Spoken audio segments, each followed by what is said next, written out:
சிதம்பரம் சிதம்பரம்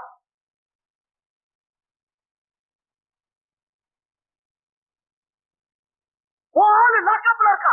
நாளைக்கு நீயும் இருக்க போற.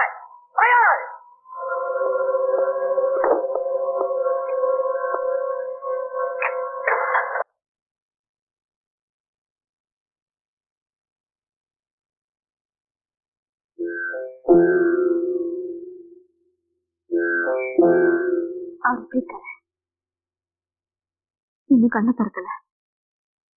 48 மணி நேரத்துக்குள்ள கோமால இருந்து வெளி வரலன்னா ரொம்ப கஷ்டம்னு டாக்டர் சொன்னாரு.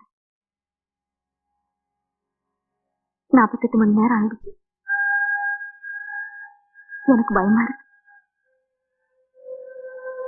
நீங்களும் வந்து பக்கத்துல இருந்தீங்கன்னா அவர் கண்ணு திறப்பாருன்னு தோணுது.